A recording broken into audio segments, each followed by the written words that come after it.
Hey guys, welcome. I have a really quick confession. I don't really take good care of my eyesight, and when I'm working on small hands-on things, that just makes everything worse. In this video, join me as I iterate and struggle through creating a simple lamp to brighten the space up and strain my eyes less. And maybe by the end of the video, you'll learn the same thing that I did, and that's to resist over-engineering when you can.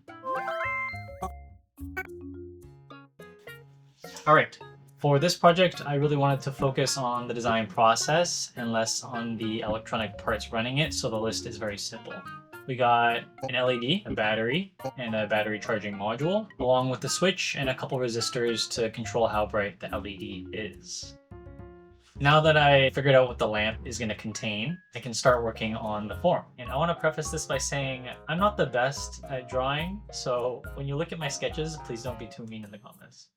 I started out by drawing what the most basic idea of a lamp was for me. That meant a long head with a flat base. But then I have a battery. With that type of shape, I don't really have a place to put it, and I started wondering where to put that battery. I first thought about putting it in the neck, but I don't really think that's necessary. So I quickly scrapped that idea, and I landed on this base shape that has this drop down to a smaller landing. I figured that it'd be a good idea to make it into some sort of bowl for, say, when I work on an electronics project and I have SMD components that I need to keep track of when I solder them. I got through a couple lamp head designs before landing on the one that you'll see in a bit.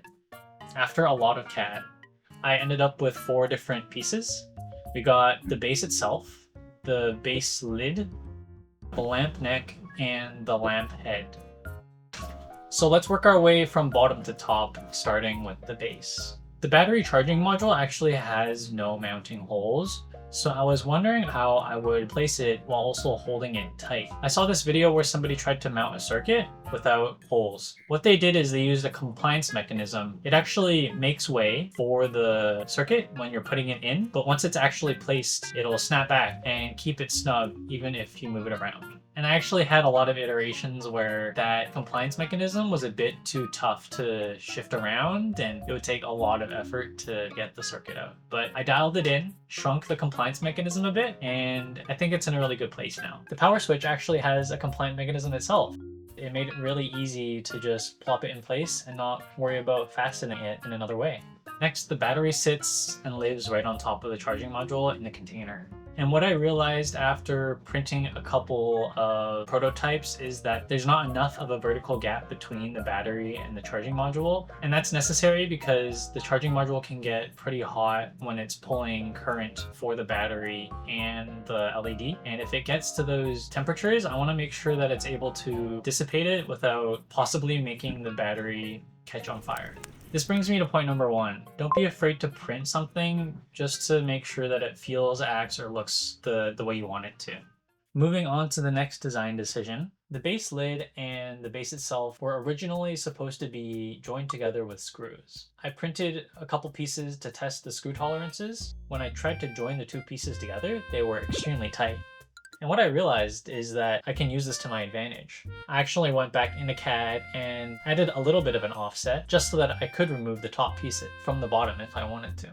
And this comes to point number 2. There is probably more than one way to fasten 2 objects together, and it might be a good idea to look around online and look at other examples to see if one suits your project better. Now that I figured out how to join the lid and the base together, it was time to think about how I was going to hold the battery inside the base itself. And at first, I CAD'd a separate piece that I wanted to snap fit onto the base to hold the battery snug. After finishing that, it just felt a little incomplete. So I went to the lid to see if I could do anything there, and noticed that it actually had a lot of space that I could use to generate the bracket that I was thinking about. And in doing so, I no longer had to print an extra piece. That brings me to number 3.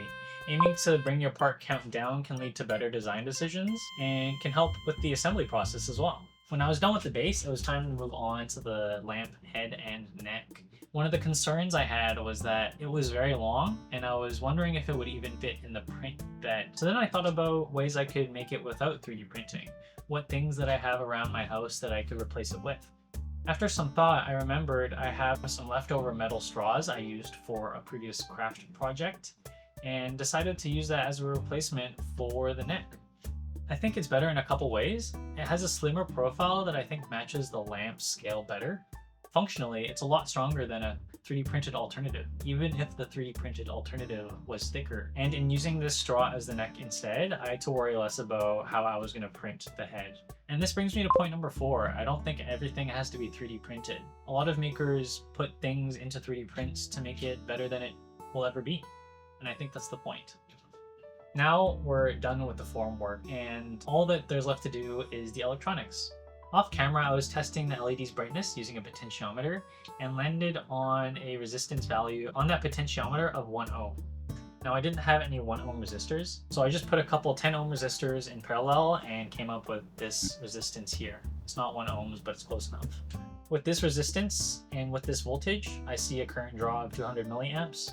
And because the battery has a capacity of 2000 milliamps per hour, that gives me around 10 hours of battery life. There was a couple of things that happened when I was soldering the electronics together.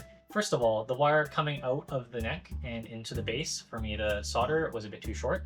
So annoyingly, I had to cut up another piece of wire, solder them together, and then put an ugly piece of Kapton tape to make sure that it doesn't short circuit anything. Great job, Terrence. And there wasn't much space for me to work around when I was soldering. You'll see that in a couple of these clips, I block off the view with my hands because that was probably the only way I was going to get it to solder together. With all that done, here it is. Kind of janky, definitely not the cleanest, but it works. It's bright enough that I can actually do things like solder on my desk. And honestly, that's good enough for me. The one thing that I wanted to walk away from with this project is to resist the urge to over-engineer.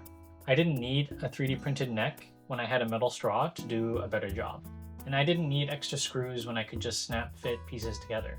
Every time I tried to make something more complicated than it had to be, the simpler answer was just right around the corner. And I don't know, maybe over-engineering is part of the process. I just know if I caught all of those thoughts earlier on, then I probably would have saved myself a lot of hours. Anyways, that's the lamp. Thanks for sticking around. If you want to see more of this kind of stuff, then feel free to subscribe. And if you have any things that you want to suggest for me in the comments, I'd love to see them. Okay, that's it from me. I'll see you in the next one. Bye.